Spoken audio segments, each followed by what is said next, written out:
Good morning, everyone. It is Velva Silver, and I am here with another episode of Wisdom Weaver Wednesday. So I am excited to be back today.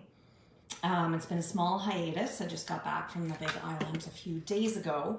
And as many of you know, my passion has always been to interview people who have a story to share, who really are changing this world through their own lens. And my latest passion is in finishing my book called Unwinding the Divine Masculine, and I'm excited to interview Corey Hilton today.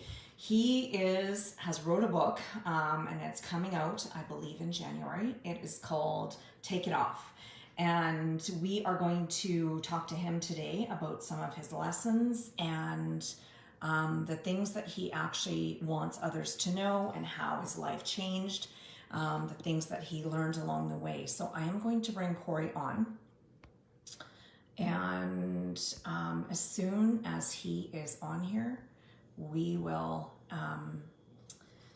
begin finding out his journey in his life from his childhood up until an adult here and now. And he has some pretty amazing, I've been reading, the first few chapters of his book, and he has a lot of wisdom to share. So I'm excited to bring him on and allow him to share the wisdom that he has learned along the way. Okay, so as you know, it takes a little bit to bring people on when we're doing this. Okay. So in the meantime, as we're waiting for him, I really kind of want to talk with all of you about, how are you doing? The one thing that I want to share with you before I begin interviewing Corey is that, many people have been afraid to travel. I was afraid to travel. And what I realized, okay, Corey says, how can I get on? Okay, I think I can just request for you to get on here. I know it's always tricky. I don't know why. I sent you an invite, and it was down in the corner. I think, Corey, there should be a little button down at the bottom that will say request to be added. If you look in the bottom, you need to be on your iPhone or an iPad. You can't be on a laptop in order to join me. That's something that I have found. So usually I can bring you on. If you're watching, I can bring you on, Corey. So maybe if you are watching me, I can add you here. So let's talk a little bit about travel. So I used to fly to Hawaii all the time, and I knew it like the back of my hand. I knew which flight had the least duration and layovers and the hours to get there. And I was really, confident in my travel to the Big Island. So of course, with all of the new restrictions, I was hesitant, and I was hesitant myself because I'd had COVID and I wanted to make sure I was healthy enough to go before I ended up traveling, across the ocean and putting myself in that place. Okay, I'm going to bring Corey on here so you can connect with him. Okay, one moment. There you are. How you doing? I'm good. How are you doing? Oh, pretty good. So sorry for the technical difficulties there. I've actually never been on the other end of this before. So I've always been the one doing the interview side. And so my apologies, technical difficulties, these things happen, right? Yes, no, I get it. I mean, I've had it with almost every guest that I have. And they're like, how do I get on? And we get in this. So I'm used to just going with the flow. So it's good. I'm glad you made it, Corey. Thank you for joining me. Man, I'm honored. Thanks so much. I really appreciate this in a big way, actually. And it's really cool to actually finally get to meet you face to face in a strange way, because I've heard so much about the amazing Velva Dawn from other people in my life. So it's really cool to finally actually get this opportunity. I'm really grateful. Yeah, I am too. Thank you. I was reading, the first few chapters of your book last night and this morning, and wow, I am excited for what you are bringing forward, and the vulnerability that you are sharing about yourself, Corey, is incredible. So kudos to you for going to that place, because as we know, vulnerability is what truly creates inner growth. So Yeah. I'm excited for you. It's honestly just to be, to shed some light on that a little bit. And God, I could talk about this book forever. But the crazy thing was, and thank you so much again for like Mhm. your awesome, just to be able to take the time to read through this and give your input on it, because it really does help me out a lot, to get a different perspective, right? Because I've been working with my editor and working as hard as I can through my own perspective, but other people's perspectives are so key in this. So I can't express my gratitude enough for that. But I wanted to also mention that I really started this project 5 years ago in a weird way, and it was from other people in my life for many, many moons saying to me, oh, Corey, you've had this life that's just been so insane, and you need to put this on paper. And they were always telling me, I want to hear your stories, because every time you tell me a story, I'm just so gripped to it, and I have to, you really need to do this. And I had so many people saying it, and I kept shitting on myself. Yep. And the thing was, is that the reason why I did that, and I came to realize through this process, was because I had a really massive, I guess you could say, lack of self-worth. There was a very massive amount of unworthiness inside of me, even though I'd had all this experience in all these other realms of life that most people don't have. And when I did that, and I started, it's when, COVID set in and everything, and life just kind of changed for all of us. And I think that a lot of us took that time. I hope a lot of us took that time to really take some time to really look into themselves, to have some introspection into really what your values are, what the feelings that are attached to those values, and really, kind of really look into yourself in comparison to what maybe you thought of yourself from what life has put in front of you. And I had life kind of in a strange way. It kind of chipped away at me. It kind of degraded me in a lot of ways, just by my own strange lack because of in my own self, not the alter ego that I had on stage. The alter ego that I had on stage had all the confidence in the world. He could go out there and do almost anything. And that really is a common dynamic, to be honest, when it comes to entertainers in general. I've found, like, it's not even just, yes, I'm in a really weird realm of male exotic dancing. It's a foregone era that's not even really around anymore, right? But at the same time, like, even entertainers I've known entertainers that are, musicians, that I look at and say, oh my God, this person is just so charismatic and electric and has all these amazing talents, and they do that and they perform that through their alter ego. But when they get home and they're alone, or they're in a position where the real them is there, a lot of the time they don't see that in themselves. They don't see that amazing voice or that amazing value that they can provide to the rest of the world. They just see what they see. And I think that a lot of the time we all look in the mirror, a lot of us look in the mirror, and there's a big chunk of us out there that I think do this. They look in the mirror and they're not happy with what they see. And they really, and that was something that I truly was. I was that guy, and for a decade after I retired out of this industry of 25 years of being a dancer, I had this dying feeling inside where I wasn't creative anymore. I didn't have that excitement in my life anymore. And I actually, in a lot of ways, just to kind of, I guess, express it is that I sacrificed my dream to support someone else's dream. And I made a lot of other people a lot of my talents, but didn't really focus on me. And so when I took this dive in this last year, I stopped shitting on myself and thought, I have this amazing time and this amazing opportunity, not just to be better for me, but provide value to the rest of the world in a really unique way. And so that's why I put so much passion into this. That's why I'm doing everything I can to connect with as many people as I can, because it's not about some guy getting on stage stripping. Yes, there's some entertaining stories in there, and there's some funny stuff in there that you probably haven't even read yet. That's just like, wow, I can't believe that happened. And yes, there is a massive trigger warning on this book, because it's not all political correctness. I'm not gonna lie, but there's a lesson to be learned, and a lesson that I learned, that I truly believe that I can help out men over 30, and even actually, to be able to actually ensure I don't fall through some of the same pitfalls that I did. And the pitfalls that I fell through could have killed me. Like, they truly could have killed me. And I had a few really big butterfly effect moments in there that could have went in a really bad direction. And I don't want to see anybody else go through that. So that's kind of the basis of it. It just, I really wanted to provide some value on top of just some stripper stories, right? And I know a lot of people like to hear the dirt. I'm not gonna lie, but a lot of also people, I truly believe that a lot of people really like to hear the struggle.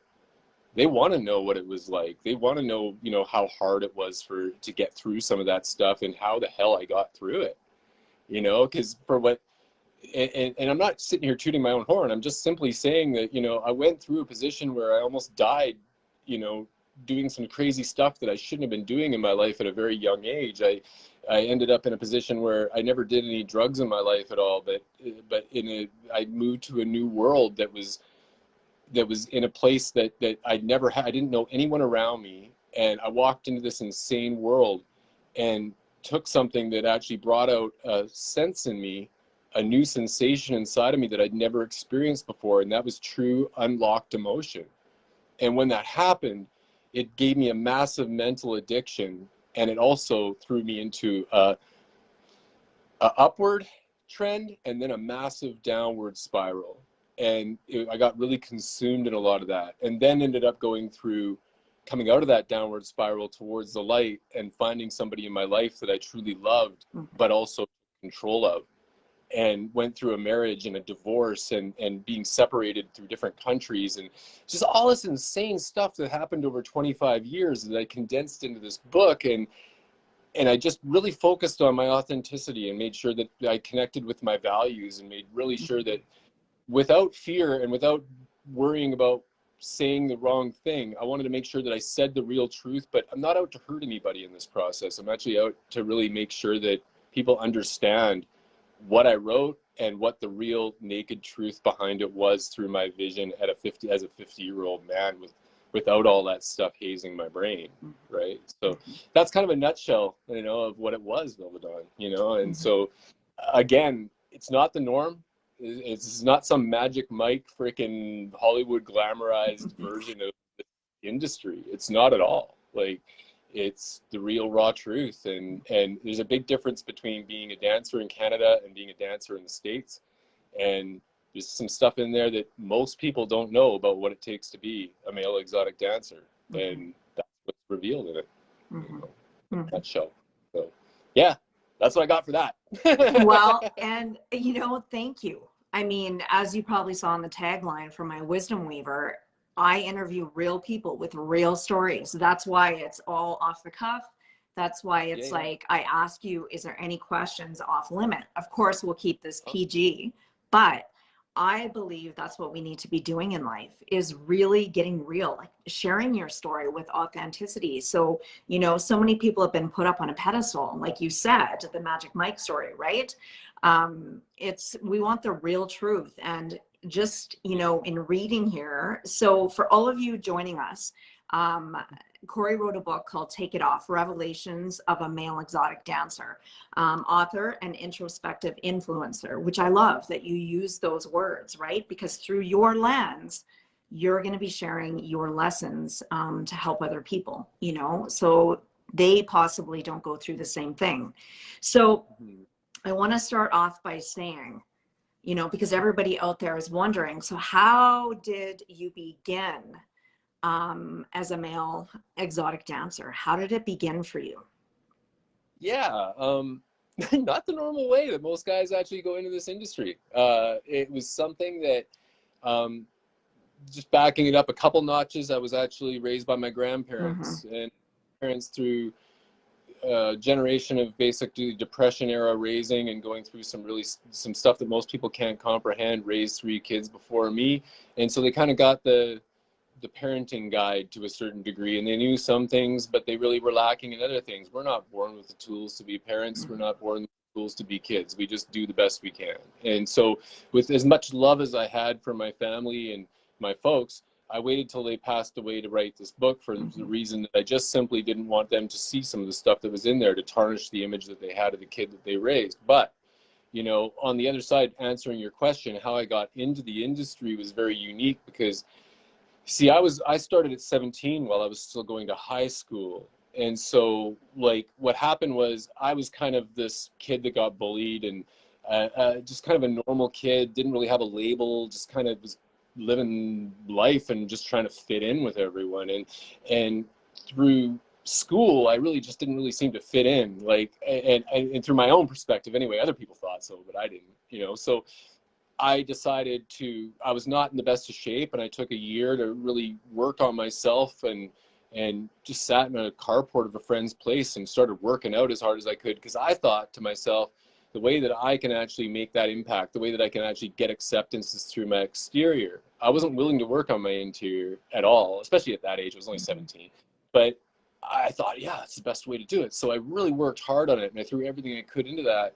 And in that next year, my whole image changed. Everything changed about me. And that bully that I was dealing with, I, kind of put that off, and I didn't do it the right way because I was a stupid kid, but at the same time, resolved that issue. And then all of a sudden, one of these people that I was training with in the gym, he was a couple of years older than me. He was a bouncer at a nightclub, and he just said, "Hey, Corey, you should throw on a university shirt and come down to the club. I'll get you in the door." And I'd never even been in a club like that before. So I was like, yeah, I was nervous, but I said, yeah, sure. Showed up there right when the club opened. There was not a soul around. It was like the most popular ladies' night in British Columbia at the time. Like, this is in the heyday of ladies' night. This is when people were lining up all the way up the street just to get in the door, right? And so I got there really early, and I got introduced to the manager, and I was, kind of just freaked out. I didn't even know what to do, really. And he asked me a few questions, and said, "Hey, you're going to school?" And I said, "Yeah." And I wasn't lying. I just told him that I was going to school, not school. And he ended up saying, "Well, take your shirt off." And as soon as I did, he was like, "You're hired." And I didn't even know what I was hired for. Mm-hmm. And then all of a sudden he says, "Yeah, you're working Tuesday and Thursday nights, serving drinks for the ladies while they're watching dancers, and the men are on the other side watching female dancers." And I was like, okay. And so I was in a position right away at 17 years old, making money that I didn't even have any right to be making at that time, and associating with people that were so foreign to me, that were so like in such a different world, outside of my sheltered world that I grew up in, with these grandparents that raised me the best they could. But the crazy part was, those grandparents still said, "We don't mind if you're doing it, just as long as you don't get all screwed up and your grades don't slip, you're in, go for it." And they supported me on it, and so that's how it all kind of started, as a topless waiter on ladies' night. But what ended up happening was, as I started getting to know some of the dancers, and I actually got to know the best male dancer in all of Canada at the time. He was a legend, and he took me under his wing and said, "You know what, Corey, this is you can do this." Like, and I didn't think I looked out at those guys. I thought, "There's just no way. I could never do something like that." And he turned around and said, "Yeah, like I'll help you out. We'll make it happen." And all of a sudden, it was like he started creating, and we worked together to create a name. We worked together to create an act, and it was like within a few weeks, I was doing an audition, and I had some girls from my graduating class from high school show up at my audition, and here I was having to take all my clothes off in front of somebody, with a fear that I'd had embedded in me from the age I was really, from a young age, a nightmare of actually being exposed in public. And I'm doing it, so it was like this massive fear got kind of like broken. And then it was just like my career started, and it just kind of, with some trials and tribulations, through years of working on it and doing different acts and different shows. And yes, it's an unorthodox industry, but it still took work, and it still took creativity. And while other people were out there doing their normal 9 to 5, all I was focused on was just, getting better at being an entertainer, and it paid off. And I ended up, winning some contests in the end, and eventually traveling to the States and doing a whole different world of dancing down there that brought me to a place I never dreamed I would go to, right? So the greatest part of my dance career wasn't necessarily winning contests or being on stage with women screaming. It was the stories that were created. It was the values that were created from it. It's where it brought me to now in life, right? And so it's just so, I can't express it enough. It's just so much more than just a male dance story, that's the hook for it. I'm not going to deny it. That is the hook. But there's definitely something more to it that I hope somebody can be impacted by, and it makes a difference. That's the purpose now. And it has a lot to do with men's health, because quite frankly, 3 of 4 suicides right now as we speak are men. And there's a reason. There's a lot of guys actually are trying, they have the definition of man enough very skewed, and they're kind of doing it the wrong way, because I did it the wrong way, and I learned the lesson from it. you know? So Mm-hmm. it's not about necessarily being a hunter or a fisherman, right? Mm-hmm. It might be to do with actually connecting with the person that you love instead of just communicating. So that's kind of it in a nutshell. That's kind of how I got started. Okay. No, and I love that. Like you're saying, it's deeper, you know, and you hit a key point there that I've been seeing with the masculine too, as we're unwinding that old shell of the hunter or the gatherer or the provider, you know, it's more being in touch with, you know, that, you know, feminine aspect of yourself too, you know, loving yourself to the core and really understanding what makes you tick and going to that deep space within yourself versus the external shell connection, which is what this, I agree with you, Corey, which is what this COVID has been. It's like a pause. It's like stop and take a look inside yourself. You know, what is it? Why, you know, what matters to your life? You know, what things need to go? What shifts do you need to make? Now is the time to do all of that. It is now. Couldn't agree more. Yeah. Couldn't. So I totally agree. Okay, so my next question, and this is a good one that I always like to ask anybody, is what advice would you give your 17-year-old self now, today? That's a really good question. You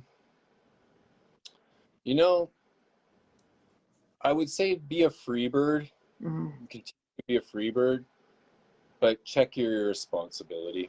mm, Yeah, I, as much as I loved being a free bird, there was a lot of times where I was very irresponsible and selfish in my own world and not taking other people in my world into consideration enough and leaving a trail of damage behind me. And if I could turn back the hands of time, and a lot of people say, oh, I wouldn't turn back the hands of time. I don't have any regrets. I call BS on that. I think that everybody has a certain element of regret in their life for certain things. And there are moments that I know that I did things that, as I said, could have got me killed, ended up getting me divorced. And as much fame as I had and as much status as I had, the one thing that I would tell that kid at 17 was, there's a big difference between status and worth. mm. Answer for that. That's good. That's really good, Corey. Really good. Yeah. Yeah. Really good advice, right? And you're right. I agree with you. People will say, I have no regrets. You know, there's a difference between experiencing things, failing forward, because you gain the wisdom and you forage it forward into who you are now. But, you know, if you could go back and change it, of course, you know, there's times where I think we all need to be honest and say, yeah, I'd probably change that. Yeah. You Right? know, I had great status, was amazing, you know, and that's something that I have to say, that, you know, I really value my friends or the people that are closest to me, and I'd rather have quality instead of quantity, because Yes. you know, those people that were all wanting a piece of me back then, or you know, were looking at the billboard walking to the club, or wanted to be with the VIPs in the VIP section, whatever all that stuff was. Yeah, it was great status. I'm not gonna lie, it was a great ego boost. It made me feel like $1,000,000 when I saw all that stuff. But that wasn't where the value was. That wasn't really like, I mean, yeah, it did provide some great stories, but the real value really to me again is like forming those amazing relationships, and really making sure that I wasn't taking them for granted, because I think I really did take some things for granted. And again, wisdom teaches you that lesson, right? Mm-hmm. So there you go. Mm-hmm. Perfect. Perfect. It does. Okay. So now let's talk about your physical body, Oh because, boy. you know, in reading the chapters, I know that you went through the use of steroids, Yep. doing all those different things to, you know, have that external shell, you know, Yeah. be the representation of what you wanted. Um, Yeah. how is your connection to your physical body now different Mm. to when you were an exotic male dancer? Yeah, good question. I like that one actually. That was something that has been a really amazing learning experience in this last year and a half. Again, like I said, in this last decade, I was dying inside for more than one reason. I wasn't taking care of my body the way that I took care of it back when I was an entertainer. Got into my 40s and kind of started to kind of go, oh, I'm too old or whatever, and just kind of fell into that trap. But in this last year and a half, I was able to really start focusing on the practice of yoga really deeply, and really fell in love with that process and used my self-discipline that I actually implemented when I was a bodybuilder into my yoga practice. And bodybuilding can be very, very straining on your joints, of course, on your, overall body structure, your posture, all that stuff. And by yoga, I started undoing all that. I started taking those things that were broken and really basically mending and healing a lot of that stuff externally. But I truly believe that if a person really gets to a certain point with self-discipline, and this is just from my perspective, when you get to it's like a rubber band that stays stretched out. If you actually be a freak to be a freak in the gym arena, I guess you could say, or being in the gym, I was a freak to be a freak. I did things that most people would never dream of to get to where I was. I was one of the 1% in the world that went through the whole process of getting, training and all that, and getting on stage and the dieting process and all that. And it takes a certain breed to do it. I'm glad that I did, because that self-discipline band stayed stretched out. And so although it's a different purpose now, it's a way for me to be able to get a better quality of life overall into my older years and do something that's not damaging to my body, but on the other side of it, externally helping me to not deal with any pain, because I was dealing with a lot of pain for a lot of years because of the damage that I'd done. And it also helped me a lot internally through that process to really determine what again my values were, and some of the ideas that I actually put into this book as well, just from laying there in a meditative state in yoga. So like I said, to answer your question, as far as the external side of things, that was the shift. And everybody, I don't care who you are, we all use the excuse of, I'm going to do it tomorrow or whatever it may be. But discipline is really simple. It's just training the mind to do the things that the body doesn't want to do. Go towards the resistance. Don't move away from it. Like moving away from it's just going to be putting it on the credit card for tomorrow, and you're going to have to do that much more to make up for the lack that you had that day. So to me, get up, do it, whatever it is, get it out of your head. If it's something that's blocking you, something that's lack, or whatever it is telling you can't do it, go to nature and walk for an hour and clear your head and come back and get on it. Do what you got to do, right? And discipline isn't a bad word, that's the way I see it. So yeah. Well, I hope that answers. Yeah, no, and I love that. Like you're totally right about the discipline, and it's the credit card of tomorrow. I mean, you're right. It is. It is the resistance, right? No matter what you're doing. I know I wrote that down on my notes. It says, put down the remote if you want to be the GOAT. And do you want to explain that a little bit? Yeah, it's cool. I thought of that title because I was not the GOAT, okay? I was not the greatest of all time in the industry, and I put that, I expressed that right at the beginning of that chapter. But it's not about that. It's about the mentality of wanting to be the GOAT that day. It's about the mentality of wanting to be the greatest of all time that you can be, the best version of yourself. And I think that, again, we all set our own limits with that, And to me, if I'm going to a yoga class, which I'll be doing tonight, I go in there and I put out 150%. I don't care what everybody else is doing around me. I'm not trying to be the best of all time for all them. I'm trying to do that for me. So it's just a mentality, and putting down the remote just really signifies the fact that it's the hardest thing to do is put down the remote. It's not getting there and doing it. It's getting off your ass and freaking making the decision to do it, So it was just an idea that I came up with without ego coming into mind. I wasn't saying that I was the greatest of all time, far from that. But it's just where you are in your headspace, right? That's what it breaks down to. I hope that. Yeah, that's exactly it, right? Yeah. Okay, so my next. One thing I will say on that subject too, though, is it has a lot to do with the flock that you're flocking with. Right? If you're flocking with people that are not disciplined, that are actually telling you to keep the remote and let's keep watching TV, then you'll do that.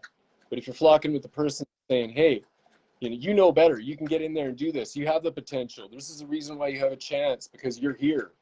It's different, right? And sometimes, sorry, but my dog's slurping water in the background. Okay. But, that's what I'm saying is that there is an element to that we get held back sometimes from the flock we hang with. I did that a few too many times in my life. Well, you know, I always say life is like a pendulum, right? It's like you gotta swing to one side of the extreme on both sides so that you know it. If you've never gone to either side of the pendulum, how do you know? You don't. You actually haven't walked in those shoes. So I agree. It's like you've got to walk with that flock, right? So that you know that that's not, it's one of my things, Corey, in my dating profile. I actually put that, you know, I work out 4 to 5 times a week and I need someone who also works out that amount, because you need that mindset. You need that person who will say, yeah, let's go down and do this. Let's do some yoga. Let's go for a walk. Let's go for a run. Because if you don't have that support, chances are. I hate to use a Tony Robbins line, but success leaves clues. And it really, truly does. And as much as I believe in accountability partners, and I agree with what you're saying, that's not, there's a point that it comes to when you hang with that kind of a flock where you start becoming your own accountability partner.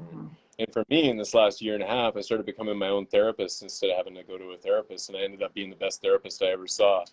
Because like, then there was no, there is no other opinion in it. You already know your own truth. It's just a matter of if you want to face it, you know? So I faced as scary as it is. Well, and you can go to a therapist, but are you being honest? Right? Like that's the second thing. It's like, I know so many people that go and I'm like, well, did you actually tell your therapist what's really going on? No, because you're still worried about that external, you know, view. And I'm like, that is the time to be completely authentic, right? So you're right. Like going to a doctor and asking for a diagnosis, telling them a lie about what's going on in your body. Yeah. Why do that? Because then you're just going to get a skewed freaking result. It's not going to work out to your advantage. Actually, it's going to be to your detriment. So that's just my opinion. Again, just a perspective on that. But. Yeah, absolutely. Okay. So what is one of one of the biggest lessons? Let's choose three lessons that you learned in all of this revelation in being an exotic dancer. What are 3 lessons that you want to share with everybody that could help them? Yeah, I think one big one that I will say is what your perception was of your past is not necessarily the reality of what you are. And what I mean by that is when you get told a story when you're a kid, or when you experience things when you're young, you have this vision, this skewed perception of reality, because there's an element of fear as a little kid that comes into play that you may not even have as an adult, but that imprint gets put into your mind, and then you start really truly believing that. And maybe it was just somebody that said, hey, you know what, you're a follower, you're not a leader. And that might have been somebody that was really, really important, like a parent in your life, or maybe somebody that you loved, or somebody that you put on a pedestal and they told you something that was so brutally hard that it impacted you, and then it actually sits there in the back of your head. And it took me a long time to really look deeply into that and go, hey, you know, maybe they were talking about themselves and the things that they should have done for themselves and didn't want that to happen for you, if that makes sense. So by doing that, that was a big part in being able to complete this book and being able to start becoming a leader instead of being a follower. And that was what I was told at a young age, is that I was a follower instead of a leader. And at the time, I probably was to a certain degree. But that didn't necessarily mean that was going to be my life lesson for the rest of my life. So if I can say that there's one thing that I would hope for anybody to be able to do, which is almost an unrealistic thing, but it is that time to detach. It's that time to be able to, that I was able to detach from work life, to detach from relationship life, to detach from all of it, and just really get down to figuring what the hell out, why the hell did I go down the road that I went down? And then really from that, being able to have an honest, truthful, accountable perspective. And by doing that and having that accountability, it took a massive weight off of my shoulders of guilt. And it took a massive weight off my shoulders of, I guess, regret and realizing that I wasn't necessarily right in blaming everybody else for my problems when I was truly at the very least 50% of the issue to start with. And I know that's a long answer, and it's probably more than just one, but it really does kind of compile to all that for me. And for anybody that actually is out there watching this and they're sitting there going, oh yeah, that would be great if I could do that. That little word "if" is the easiest word in the world to use, and it's also one of the most common ones to use. And to me, it's sort of like we all can. We just have to actually make the time to do it. And I get it that people have their careers, they have their kids, they have their husband that may not be right, or their wife that may not be right, and all that stuff that's consuming them. But take that time, take that time for you. And if that's I know it's a simple piece of advice, but it's massive. And and as well, another thing I'll say just for the guys out there, right? Like when it came down to my mistakes that I made, I admit to things that a lot of guys won't admit to. I admit to the fact that when I met my wife, she was in a position, my ex-wife now, but when she was in a position that she needed help in a bad way. And she actually was in a place that she was living in a house that should have been condemned. And I'm talking in the middle of a farm area of middle Georgia. I dated many women before her, but I stumbled across her on the road, and something about her made me I gravitated towards her. And it was mainly to do with sexual attraction and all that stuff. And I'd been doing drugs and I was doing stupid, crazy stuff. But when I look back with a reality, with an unhazed reality, I kind of came to realize that I was out of control with my own life in a big way. And I had a hunger for having some kind of just stability in my life. And the way that I was able to do that was by controlling someone else. And she needed that control. She wanted that control. And I started into a relationship that really was very codependent. And there was a very big element of that was unhealthy codependency. And I leveraged it to make sure that she stayed exactly the way she was and she wasn't able to grow. And admitting that is really hard because I had the best intentions. I truly had the best intentions, just like my father who raised me had the best intentions when he met his wife. And it really returned back. When I look back at the whole picture, I realized that I was mimicking my grandfather who raised me, trying to have a Ricky and Lucy relationship. Hi, honey, I'm home. Cook the freaking meals in 2000 and God knows what, And it was just, whew. But we repeat the same types of things that our parents do. And I know that's just therapy stuff, but it is so true. It just really is, And the learning experiences you get from that, sometimes we got to fall on our face, but at the same time, it's not how you fall, it's how you get up. And to me, failure is just something that the last piece of advice that I would say, number 3, would be failure is essential to grow. And the stand-up comic that gets up there, the best stand-up comics that you may watch out there, they didn't just walk up there and start doing that overnight. They fell on their face 100 times before and learned from the experiences, right? So that's what I'm doing. Even if I bomb with this whole project, which I know is not going to happen, but even if I bomb with this whole project, it's going to be a learning experience, a way to grow, to be better personally and professionally. And if there's anything that I'm grateful for in this last year is that growth that I've had, because I've come to realize that the next time I actually choose to be in a relationship, because I'm a single 51-year-old guy now, and that's a good thing, because I still have some growing to do and I still have some learning to do, but that will actually have like-minded people that are just trying to do the same types of things that I am around me. And that will be when I truly believe that I'll actually have true love in my life, because I will be truly centered, inner and outer, loving myself to attract that exact same type of person. That's my hope. So there you go. You took the words right out of my mouth, because that's my book, Unwinding the Divine Masculine, is about my dating life. And every chapter is about, what I attracted into my life is what I was working on. It's just not by magic that they show up. It's like we had something to learn from each other, and it wasn't until this last relationship where I feel like I've kind of got it together, Corey. It's like, wow, like Me too. this is what I'm vibrating out, but it took a lot of self-love. It took a lot of self-reflection, right? So That's kudos exciting. to you for doing what you're doing, because so many Yeah. times men put themselves and women in that dating world and they're not ready. And it's this Yeah. continuum of wounding along the way. So kudos to you. Like that is good news.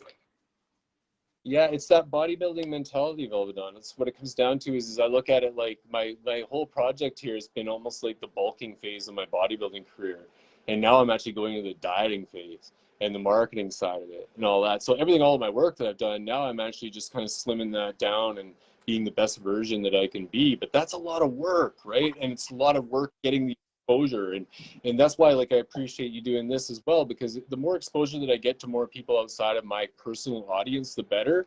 Because I really am doing and going, oh my god, like really, like, ugh. But it happened, right? And it's not, it's just something that there's such an odd perception, and whether it's men or women, they all said the same thing to me: Corey, what was it like?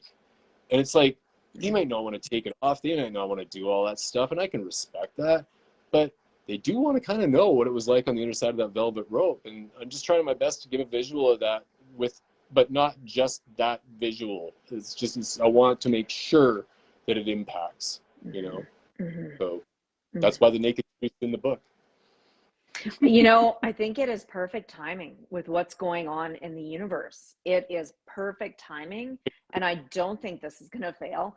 I think you are a leader in the beginning of showing men specifically that, you know, take off that shell. You know, this is what it looks like to be real and authentic underneath. And, you know, that's where we're all shifting to. That's what women are wanting in relationship, and men, because you can only hold that outer shell for so long, right? And it's not Yeah. viable anymore.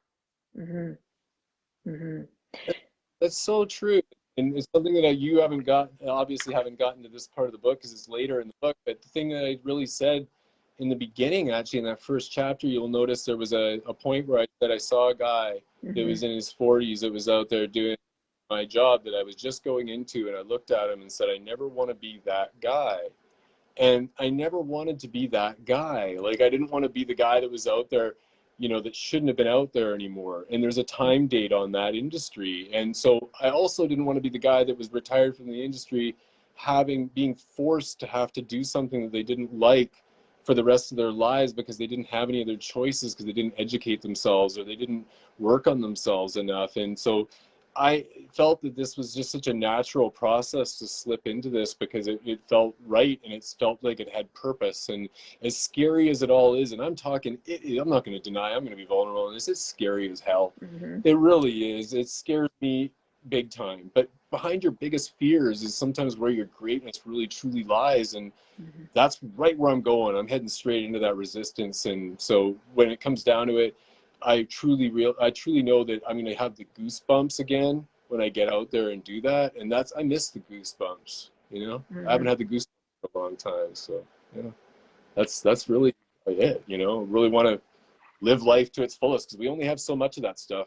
Mm-hmm. And I've lost enough people to realize that by now, Mm-hmm. you know. So, and I'm not trying to be depressing, but there is a truth behind it. We're all in a, you know, retirement at some point or another in some way. So got to make the best of it while we're here.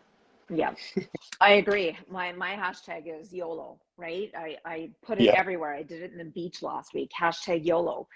I mean, Yeah. you know, if anything, we've been shown over the last little bit, now is the time to dive in and Oh, do what you've been wanting to do, because we've been shown that life is short. So totally. do it now. Yeah. Yeah. And, you know, and one other thing I will add to that is as far as one more thing that I kind of tripped Mm-hmm. up on, and I really wish that I learned a lot from it. So I'm not going to say I wish it didn't happen, but putting people on pedestals just because of their exterior is so absolutely detrimental. And I put someone on a pedestal, and there are writings in the book about it, and she kind of dives in and out of the book for years. But by putting her on a pedestal, what I actually did was that I put myself in a state of vulnerability, that when she actually said something to me that made me feel degraded, I became degraded, because she had that kind of power over me, because I was so in a state of, I don't know, I just adored her so much.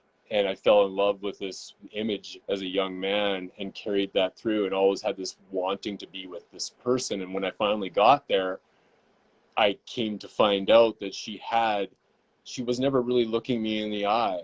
She was always kind of looking down at me, because she knew that I adored her that much.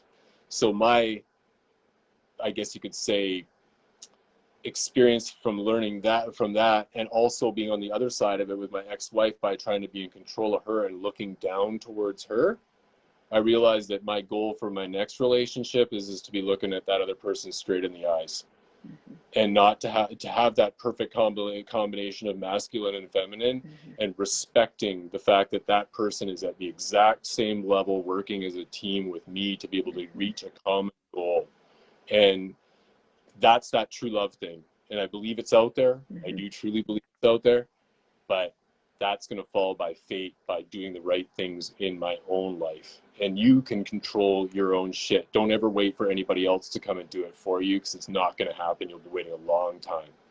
And so that's just it, you know, like, take it off. Just take it off. Get rid of all that BS, you know? And that's why I named the book Take It Off. That's so good.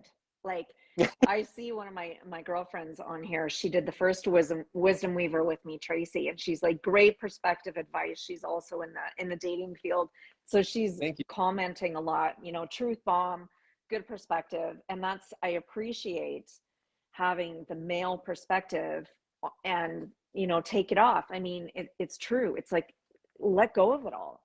You know, to be a man truly means to be vulnerable. You know, let yourself show the inside out, right? And I just honestly, Corey, I'm proud of you for doing this, because I know it's not easy, but I know that your book and your words it's going to affect a lot of people in a positive way. And I'll give you this on that one, Velva Dawn. It's like, you ever see Top Gun? Top Gun? Yeah. Remember the scene where Tom Cruise is standing there and he doesn't want to cry because he lost his partner Goose? And he's sitting holding back from crying, and he's being the man. That's not what Man Enough's all about. To me, it was like Man Enough was actually about being able to have your emotions expressed so much that when you're feeling pain in front of your partner, the dam breaks. You break it, and it's like every freaking tear that comes out of you is actually an expression of power. And to me, that truly is an expression of power, because it's actually something that I'm actually truly being a real human being, instead of holding back all that emotion. Because holding back all that emotion just bottles it up. And then guess what happens?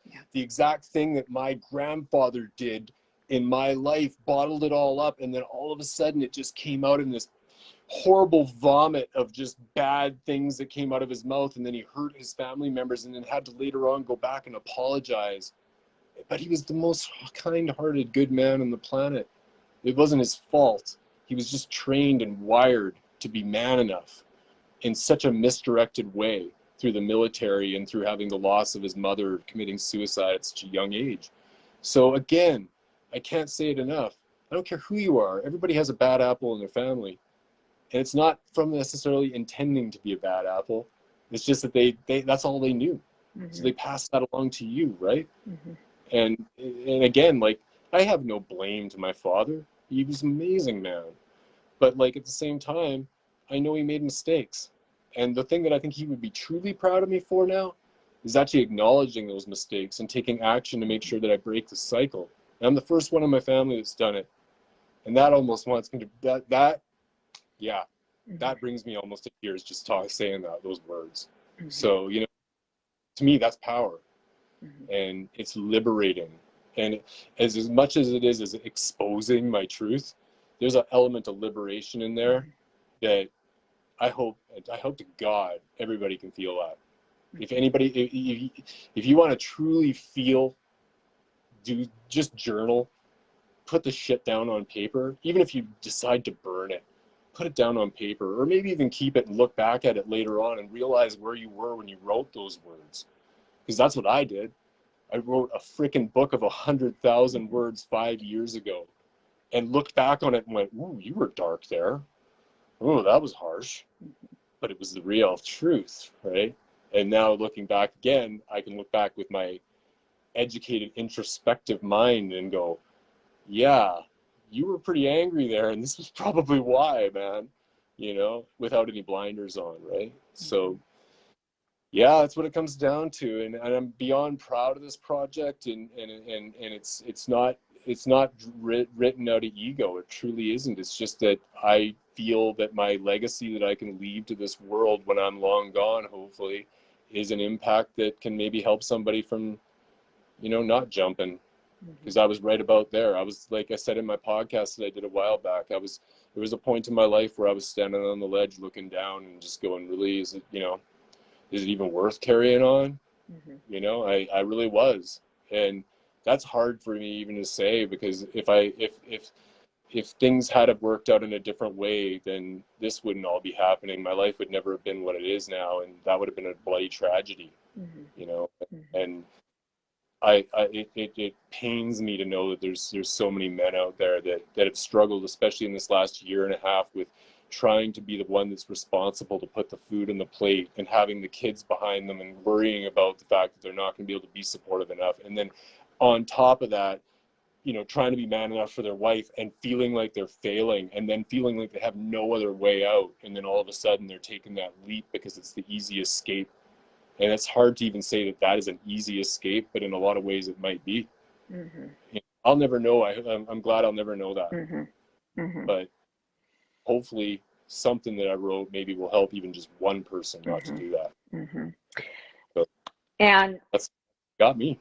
And it's amazing what you've done. You know, writing a book about your life is truly a very vulnerable thing to do. You put yourself out there for the entire world to judge you, to look within, to see the darkest moments. I know I've been there when my first book came out on Amazon and Chapters, and my ex-husband said, "Oh, your book is out." I went to my bed, Corey, and I got under the covers and I pulled them over my head, and I was like, oh my God, everyone is going to know my secrets. They're going to know my darkest moments.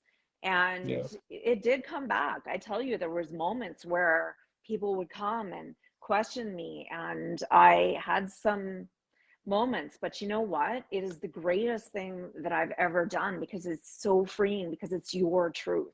And your intention is to help just one other person. You're going to help more than one other person, Corey. But, you know, truly, I thank you for the strength that you have had to do this. So that means the world, you know, really does. One other thing I'll just say, I have like pillars in my book. So when you ask me the 3 questions, it's like I have 11 of them that are answered in my book. But, you know, one big one that I actually really think too, that a lot of people really rely on, is support. And who they ask for support from.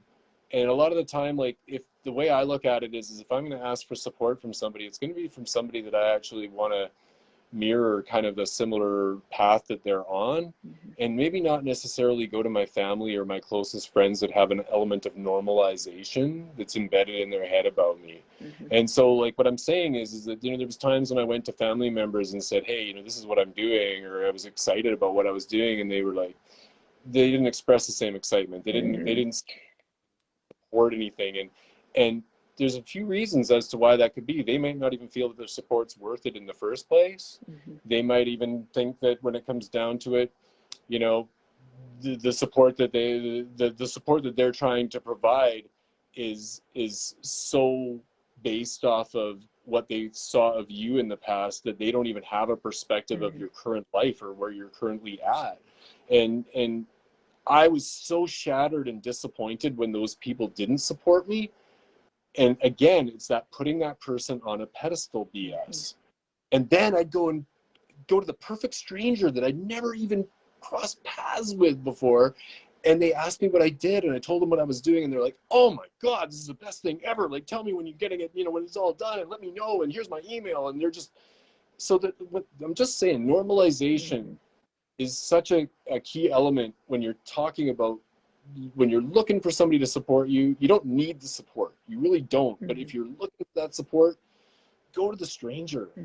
And that's why when you decided to give me your testimonial, that means so much. And the other people that are doing it that are very influential in multiple different industries in this world that have millions of followers online and all that stuff, their support means so much because they don't normalize me. They're just seeing the raw truth of what I've done here. And so it's beyond appreciated to get that other perspective. Even if, again, this whole thing flops, which it's not gonna, but if the whole thing flops, it's such a learning experience to understand how people see me, because I just see me as me. It's like when you hear your voice the first time on a recording and you're like, ooh, that's horrible, because you don't hear yourself that way, right? And so, yeah, it's just, that's so massive. And my gratitude is endless for everybody that took the time to do a testimonial, including you. So thank you so much. Oh, you are so welcome. It is my pleasure. It is my pleasure. So as we wind this up, I want you to share with everybody, where can they find you on Facebook, Instagram, and when is your book available and how can they get your book? Awesome. Yeah. Well, thanks for the plug first off. I really appreciate that.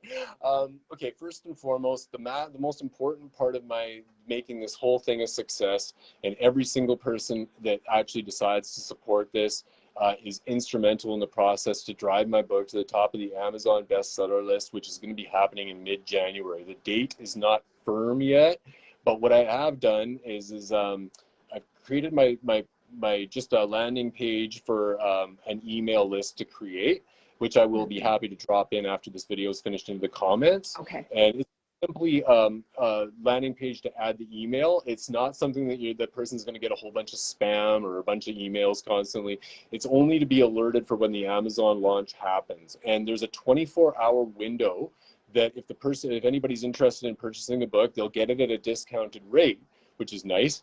But also it helps the whole project to be driven to the top of that bestsellers list, which obviously gives me far more exposure. And that's the bottom line, is the more exposure, the better. Pardon the pun of the whole naked truth stuff, but the more exposure, the better.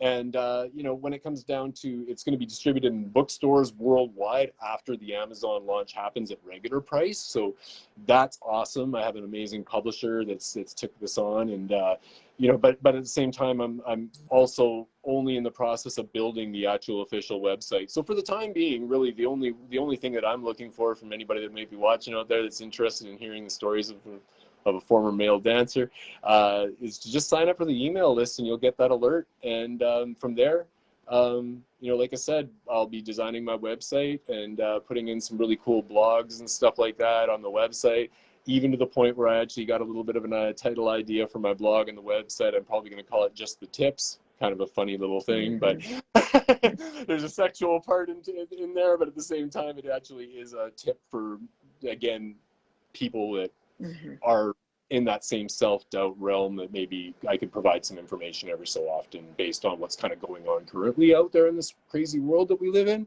Perfect. Because quite frankly, there's a whole lot of negativity out there. So I want to try to spread some positivity and counter that a little bit. Perfect. All right. Well, thank you so much. And thank you to everybody who has been watching live with your questions, your comments.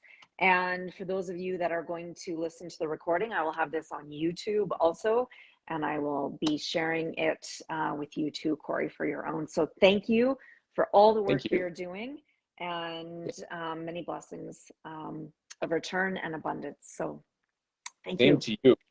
Pleasure, my friend. You are welcome. My pleasure. Yeah. Thank you. Have a great. All right. Goodbye, everybody. Cheers.